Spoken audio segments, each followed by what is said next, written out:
નમસ્કાર, આપ જોઈ રહ્યા છો યુટીસી ન્યૂઝ। વડોદરાના ક્રિકેટર હાર્દિક પંડ્યા જે હાલ મુંબઈ ઇન્ડિયન્સના કપ્તાન છે અને મુંબઈ ઇન્ડિયન્સની સતત બીજી હાર બાદ તેમની ખૂબ ટીકાઓ થઈ રહી છે।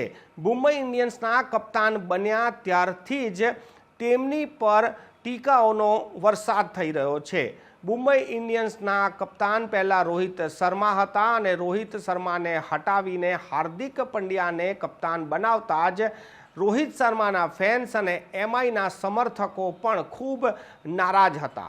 બીજી તરફ તે હાર્દિક પંડ્યા ગુજરાત ટાઇટન્સના કેપ્ટન હતા, એટલે ગુજરાતના બી લોકો તેમના વિરોધમાં આવી ગયા અને ત્યારબાદ શરૂ થયું સોશિયલ મીડિયા પર વોર। જ્યારે આ મેચો ચાલતી હોય છે ત્યારે પણ સમર્થકો હાર્દિક પંડ્યાની ટીકા અને સૂત્રોચ્ચાર કરતા હોય છે। ગઈકાલે તો મુંબઈ ઇન્ડિયન્સ જે સતત બીજી મેચ હારી ગઈ, ત્યારબાદ વડોદરાના ક્રિકેટર પઠાણ બંધુ ઇરફાન પઠાણ અને યુસુફ પઠાણ બંને ઉપરા છાપરી ટ્વીટ કરીને હાર્દિક પંડ્યાની એમને ખરી સંભળાવી દીધી છે।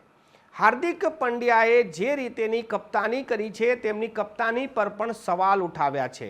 ઇરફાન પઠાણ અને યુસુફ પઠાણે ટ્વીટ કરીને જણાવ્યું કે જે રીતેની કપ્તાની હાર્દિક પંડ્યા કરી રહ્યા છે આ કંઈક બહુ સારી વાત નથી। કારણ બતાવવામાં આવ્યું છે કે બીજી મેચમાં જે રીતે એમઆઈ હાર્યું છે, એટલે મુંબઈ ઇન્ડિયન્સ હાર્યું છે, તેમાં બુમરાહનો યોગ્ય ઉપયોગ કરવામાં આવ્યો નથી। પહેલી 10 ઓવર સુધી તો માત્ર એક જ ઓવર બુમરાહને આપવામાં આવી। મુંબઈ ઇન્ડિયન્સના સૌથી સફળ ગેંદબાજ છે બુમરાહ અને તેને માત્ર એક જ ઓવર આપવામાં આવી અને જે સ્કોર મોટો થઈ ગયો અને ત્યારબાદ મુંબઈ ઇન્ડિયન્સ એ સ્કોર ચેઝ ના કરી શકી અને હારી ગઈ। ક્રિકેટમાં એમ તો હાર જીત થતી હોય છે, પરંતુ આ પ્રકારની હાર થવી અને એ પણ હાર્દિક પંડ્યાની કપ્તાનીમાં, ત્યારે તમામ લોકોને બોલવાનો મોકો મળી જાય છે।